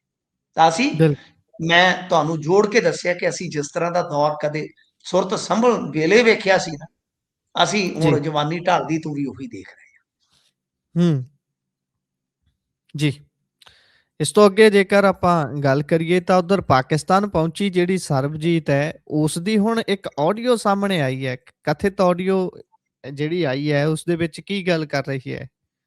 ਦੇਖੋ, ਸਰਬਜੀਤ ਬਾਰੇ ਮੈਂ ਸ਼ਾਇਦ ਤੁਹਾਨੂੰ ਵੀ ਦੱਸਿਆ ਹੋਊਗਾ ਕਿ ਸਰਬਜੀਤ ਬਿਲਕੁਲ ਮੇਰੇ ਲਾਗਲੇ ਪਿੰਡ ਦੀ ਆ। ਤੇ ਉਸ ਜੀ ਜੀ ਪਿੰਡ ਇਤਫਾਕਨ ਮੈਂ 15-16 ਸਾਲ ਰਿਹਾ ਵਾਂ। ਤੇ ਜੀ ਇਹਦੇ ਪਰਿਵਾਰ ਨੂੰ ਵੀ ਮੈਂ ਬੜੀ ਚੰਗੀ ਤਰ੍ਹਾਂ ਜਾਣਦਾ ਹਾਂ। ਬਹੁਤ ਸਾਊ ਪਰਿਵਾਰ ਆ। ਤੇ ਜੀ ਅਸੀਂ ਅਕਸਰ ਗੱਲਾਂ ਕਰਦੇ ਸਾਂ ਕਿ ਬਈ ਇੱਕ ਚਾਂਦੀ ਦੇ ਚਮਚ ਕਹਿ ਲਓ ਕਿ ਮੂੰਹ 'ਚ ਲੈ ਕੇ ਜਿਹੜੇ ਜੰਮੇ ਹੁੰਦੇ ਜਵਾਕ, ਉਹਨਾਂ 'ਚੋਂ ਇੱਕ ਸੀ, ਇਹ ਕਿੱਧਰ ਚਲੇ ਗਏ ਆ। ਤੇ ਮੈਂ ਹੂੰ ਵਿਅਕਤੀਗਤ ਤੌਰ ਤੇ ਇਹਨਾਂ ਦੇ ਪਰਿਵਾਰ ਨੂੰ ਵੀ ਜਾਣਦਾ। ਤੇ ਇਹ ਗੱਲ ਜੀ ਸਾਨੂੰ ਬੜੀ ਜ਼ਿਆਦਾ ਚੁਭਦੀ ਹੁੰਦੀ ਸੀ ਵੀ ਇਹ ਕਿਹੜੇ ਰਾਹ ਪੈ ਗਈ ਹੈ ਯਾਰ। ਇਹ ਤੇ ਜੀ ਮਤਲਬ ਕਿ ਗਾਂ ਇਹਨੂੰ ਜਿਹੜਾ ਉਹ ਘਰ ਮਿਲਿਆ ਸੀ ਆਪਦਾ, ਸਹੁਰਾ ਘਰ, ਉਹ ਵੀ ਤਗੜਾ। ਜੀ ਬਿਲਕੁਲ ਇੱਥੇ ਘਰ ਪਰਿਵਾਰ ਬਹੁਤ ਵਧੀਆ। ਯਾਰ ਕਿਉਂ ਇਸ ਉਮਰ ਦੇ ਵਿੱਚ? ਇਹ ਬੜਾ ਵੱਡਾ ਸਵਾਲ ਸੀ। ਚਲੋ ਖੈਰ, ਜੋ ਇਹਨੇ ਕੀਤਾ ਭੁਗਤਿਆ। ਹੁਣ ਉਹ ਜਿਹੜੀ ਆਡੀਓ, ਕਥਿਤ ਆਡੀਓ, ਮੈਂ ਤੇ ਕੋਈ ਪੁਸ਼ਟੀ ਨਹੀਂ ਕਰ ਸਕਦਾ, ਪਰ ਉਹਦੇ 'ਚ ਦੇਖੋ ਕਿੰਨਾ ਰੋਣ ਡਈ ਆ। ਜੀ ਆਪਦੇ ਘਰ ਵਾਲੇ ਨੂੰ ਕਹਿ ਰਹੀ ਆ। ਅਸਲੀ ਘਰ ਵਾਲਾ ਤੇ ਉਹੀ ਆ ਜਿਹਦੇ ਨਾਲ ਉਮਰ ਹੂੰ ਬਿਤਾਈ ਆ ਕਿ ਭਾਈ ਮੈਨੂੰ ਤੂੰ ਹੁਣ ਧੋਖਾ ਨਾ ਦੇ, ਮੈਨੂੰ ਤੂੰ ਹੁਣ ਜਿਵੇਂ ਮਰਜ਼ੀ ਕਬੂਲ ਕਰ ਵੀ ਮੈਂ ਤੇਰਾ ਘਰ ਬੰਨਿਆ। ਮੈਂ ਬੱਚਿਆਂ ਬਿਨਾਂ ਨਹੀਂ ਰਹਿ ਸਕਦੀ। ਕਲਪਦੀ ਔਰਤ ਤੇ ਤਰਸ ਵੀ ਆਉਂਦਾ ਜੀ, ਮਾਂ ਤੇ ਤਰਸ ਵੀ ਆਉਂਦਾ। ਸਿੱਧੀ ਗੱਲ ਹੈ, ਮੇਰਾ ਤੇ ਹਿਰਦਾ ਇਦਾਂ ਦਾ ਹੀ ਆ। ਕਿਵੇਂ ਉਹ ਹਟਕੋਰੇ ਭਰਦੀ ਪਈ ਆਡੀਓ ਦੇ ਵਿੱਚ। ਤੇ ਜੀ ਉਹ ਵੀ ਅੱਗੋਂ ਕਹਿ ਰਿਹਾ ਕਿ ਬੱਚੇ ਰੋਣ ਡਏ, ਤੂੰ ਆ ਜਾ, ਕੁਛ ਨਹੀਂ ਹੁੰਦਾ, ਜੋ ਹੋ ਗਿਆ ਸੋ ਹੋ ਗਿਆ। ਕਿੱਡੀ ਵੱਡੀ ਗੱਲ ਸਰ ਉਹਨੇ ਵੀ ਕਹੀ ਆ। ਤਾਂ ਜੀ ਮੇਰੇ ਖਿਆਲ ਦੇ ਨਾਲ ਜੇ ਪਛਤਾਪ ਆ, ਹੋ ਜਾਂਦੀਆਂ ਗਲਤੀਆਂ, ਬਹੁਤ ਵੱਡੀਆਂ ਵੱਡੀਆਂ ਹੋ ਜਾਂਦੀਆਂ ਨੇ, ਹੋ ਜਾਂਦੀਆਂ। ਤਾਂ ਜੇ ਉਹ ਆਵੇ ਤੇ ਮੇਰੇ ਖਿਆਲ ਦੇ ਨਾਲ ਚਲੋ ਠੀਕ ਹੈ, ਗਲਤੀ ਤੇ ਉਹਨੇ ਬੜੀ ਵੱਡੀ ਕੀਤੀ ਆ, ਮੈਂ ਇਹ ਨਹੀਂ ਕਹਿੰਦਾ। ਪਰ ਜੇ ਉਹ ਪਰਿਵਾਰ ਚਾਹਵੇ, ਬੱਚੇ ਚਾਹੁਣ ਉਹਦੇ, ਤੇ ਉਹਨਾਂ ਦਾ ਆਪਣਾ ਫੈਸਲਾ, ਫਿਰ ਆਪਾਂ ਨੂੰ ਕੀ ਉਹਦੇ ਨਾਲ ਆ। ਭੁਗਤ ਉਹਨੇ ਜੀ ਲਈ ਆ। ਅਹਿਸਾਸ ਜਿਹੜਾ ਹੋ ਗਿਆ ਨਾ, ਕਿ ਬਈ ਇਹ ਮੈਂ ਤੇ ਅਸ਼ਲੀਲ ਫੋਟੋਆਂ ਡਿਲੀਟ ਕਰਾਉਣ ਆਈ ਸੀ, ਕੋਈ ਅਸ਼ਲੀਲ ਫੋਟੋਆਂ ਦਾ ਮਾਮਲਾ ਦੱਸਿਆ ਕਿ ਮੈਂ ਜਸੂਸੀ ਨਹੀਂ ਸੀ ਕਰਦੀ ਫਿਰਦੀ। ਇੱਥੇ ਆ ਕੇ ਜੀ ਇੱਥੇ ਆ ਕੇ ਤੇ ਮੈਂ ਪੈਸੇ ਨੂੰ ਤਰਸ ਗਈ, ਮੈਂ ਤੇ ਲੱਖਾਂ ਕਰੋੜਾਂ ਰੁਪਈਆ ਵੰਡਣ ਵਾਲੀ ਸੀ। ਵਾਕਿਆ ਮੈਂ ਤੁਹਾਨੂੰ ਦੱਸਿਆ ਨਾ ਕਿ ਬਹੁਤ ਵਧੀਆ ਘਰੋਂ ਸੀ। ਜੀ ਉਹਨੇ ਜੀ ਇਹ ਗੱਲ ਵੀ ਆਡੀਓ 'ਚ ਕਹੀ ਆ। ਤੇ ਮਤਲਬ ਕਿ ਘਰ ਬਾਰੇ ਵੀ ਉਹ ਦੱਸ ਰਹੀ ਨਾ, ਮੈਂ ਤੇਰਾ ਇੰਨਾ ਮੰਜ਼ਿਲਾ ਘਰ ਬਣਾਤਾ ਤੇ ਏਦਾਂ ਓਦਾਂ। ਤਾਂ ਕਹਿਣ ਦਾ ਮਤਲਬ ਇਹ ਆ ਕਿ ਔਰਤ ਦਾ ਦਰਦ ਝਲਕਦਾ, ਉਹਨੂੰ ਆਪਦੀ ਗਲਤੀ ਦਾ ਪਛਤਾਪ ਝਲਕਦਾ ਉਸ ਆਡੀਓ 'ਚੋਂ। ਖੈਰ ਦੇਖਦੇ ਆ ਕਿ ਕੀ ਬਣਦਾ, ਪਰ ਹੁਣ ਸਭ ਤੋਂ ਵੱਡਾ ਮਸਲਾ ਤੇ ਇਹ ਹੈ ਕਿ ਉਹ ਤਾਂ ਕਹਿ ਰਹੀ ਹੈ ਕਿ ਮੈਨੂੰ ਬਹੁਤ ਤੰਗ ਪਰੇਸ਼ਾਨ ਇੱਧਰ ਕੀਤਾ ਜਾ ਰਿਹਾ। ਹੁਣ ਮਸਲਾ ਹੈ ਕਿ ਉਹਨੂੰ ਉੱਧਰੋਂ ਡਿਪੋਰਟੇਸ਼ਨ ਹੋਏਗੀ ਤੇ ਤਦ ਹੀ ਉਹ ਇੱਧਰ ਆਵੇਗੀ ਨਾ। ਜੀ ਇੱਧਰੋਂ ਸਾਰੇ ਉਹਦੇ ਕਾਗਜ਼ਾਤ ਬਣਨਗੇ ਤਦ ਹੀ ਹੈ ਨਾ ਗੁਰਪ੍ਰੀਤ। ਸਮੱਸਿਆ ਤੇ ਹੈਗੀ ਆ ਨਾ ਉਹਦੇ ਵਾਸਤੇ ਹਾਲੇ। ਜੀ ਬਿਲਕੁਲ ਬਿਲਕੁਲ। ਸੋ ਆਖਿਰ ਦੇ ਵਿੱਚ ਥੋੜਾ ਜਿਹਾ ਚਾਨਣਾ ਪਾ ਦਿਓ, ਇੱਧਰ ਈਰਾਨ ਤੋਂ ਕਹਿੰਦੇ ਭਾਰਤੀਆਂ ਨੂੰ ਜਲਦੀ ਨਿਕਲਣ ਦੀ ਹਦਾਇਤ ਕਰਤੀ ਹੈ ਦੇਖੋ ਉੱਥੇ ਸਰਕਾਰ। ਹੁਣ ਈਰਾਨ ਦੇ ਵਿੱਚ ਰਹਿ ਕੇ ਭਾਰਤੀਆਂ ਨੇ ਕਰਨਾ ਵੀ ਕੀ ਆ ਗੁਰਪ੍ਰੀਤ। ਇਸ ਜੀ ਟਾਈਮ ਉੱਥੇ ਤੇ ਹਾਲਾਤ ਜਿਹੜੇ ਆ ਉਹ ਪੈਰੋ ਪੈਰ ਜੰਗ ਵੱਲ ਵੱਧ ਰਹੇ ਆ। ਤੋ ਇਸ ਕਰਕੇ ਜੀ ਇੰਡੀਅਨ ਗਵਰਨਮੈਂਟ ਨੇ ਐਮਬੈਸੀ ਆਫ ਇੰਡੀਆ ਦੇ ਜ਼ਰੀਏ ਐਡਵਾਈਜ਼ਰੀ ਜਾਰੀ ਕਰ ਦਿੱਤੀ ਆ ਕਿ ਬਈ ਇੱਥੋਂ ਫੌਰੀ ਤੌਰ ਤੇ ਨਿਕਲੋ। ਤਾਂ ਗੱਲ ਇਹ ਆ ਕਿ ਜੀ ਇਹ ਪਹਿਲਾਂ ਸਲਾਹ ਹੁੰਦੀ ਆ ਤੁਹਾਨੂੰ ਪਤਾ, ਫਿਰ ਐਡਵਾਈਜ਼ਰੀ ਆ ਗਈ ਤਾਂ ਮੁੜ ਕੇ ਵਾਰਨਿੰਗ ਆ ਗਈ ਕਿ ਨਿਕਲੋ ਜਿਸ ਤਰ੍ਹਾਂ ਮਰਜ਼ੀ। ਤਾਂ ਹੁਣ ਤੱਕ ਈਰਾਨ ਦੇ ਵਿੱਚ ਦੱਸਦੇ ਕਿ ਹਜ਼ਾਰਾਂ ਬੰਦੇ ਮਰ ਗਏ ਨੇ, ਜੀ ਬਹੁਤ ਹੀ ਜ਼ਿਆਦਾ ਬੁਰਾ ਹਾਲ ਆ। ਤਾਂ ਉੱਥੇ ਰਹਿ ਕੇ ਵੀ ਕੀ ਕਰਨਾ ਹੈ। ਪਰ ਹੁਣ ਇਹ ਆ ਕਿ ਜਿੰਨੇ ਵੀ ਇੰਡੀਅਨ ਨੇ ਉਹਨਾਂ ਨੂੰ ਜਲਦੀ ਤੋਂ ਜਲਦੀ ਨਿਕਲਣਾ ਪਏਗਾ ਜਾਂ ਕੱਢਣਾ ਪਏਗਾ, ਨਹੀਂ ਤਾਂ ਸਥਿਤੀ ਜਿਹੜੀ ਆ ਉਹ ਜੰਗ ਵੱਲ ਵੱਧ ਰਹੀ ਆ ਉੱਥੇ। ਤੇ ਜੀ ਵੈਸੇ ਵੀ ਤੁਸੀਂ ਦੇਖੋ ਕਿ ਟੈਰਿਫ 25% ਇਹਨਾਂ ਨੇ ਲਾਂਤਾ ਤੇ ਉਹਦੇ ਨਾਲ ਆਪਣੇ ਪੰਜਾਬ ਤੇ ਵੀ ਅਸਰ ਪੈ ਜਾਊਗਾ ਫੌਰੀ ਤੌਰ ਤੇ। ਬਾਸਮਤੀ ਜਿਹੜੀ ਆ ਉਹ ਜਿਹੜੀਆਂ ਉਹਦੀਆਂ ਡੀਲਾਂ ਡਨ ਹੋਈਆਂ ਨੇ, ਉਹ ਪੇਮੈਂਟ ਵਗੈਰਾ ਰੁਕ ਜਾਂਦੀ ਹੁੰਦੀ ਗੁਰਪ੍ਰੀਤ ਜੀ। ਬਾਕੀ ਇਹ ਤਫਸੀਲ ਨਾਲ ਗੱਲ ਕਰਨ ਵਾਲੀ ਆ, ਕਦੇ ਫੇਰ ਸਹੀ। ਜੀ ਜ਼ਰੂਰ। ਇਸੇ ਦੇ ਨਾਲ ਪ੍ਰੋਗਰਾਮ ਦਾ ਸਮਾਂ ਇੱਥੇ ਹੀ ਸਮਾਪਤ ਹੁੰਦਾ ਹੈ। ਤੁਸੀਂ ਜੁੜੇ ਜਾਣਕਾਰੀਆਂ ਸਾਂਝੀਆਂ ਕੀਤੀਆਂ, ਬਹੁਤ ਬਹੁਤ ਧੰਨਵਾਦ ਜੀ। ਧੰਨਵਾਦ ਜੀ।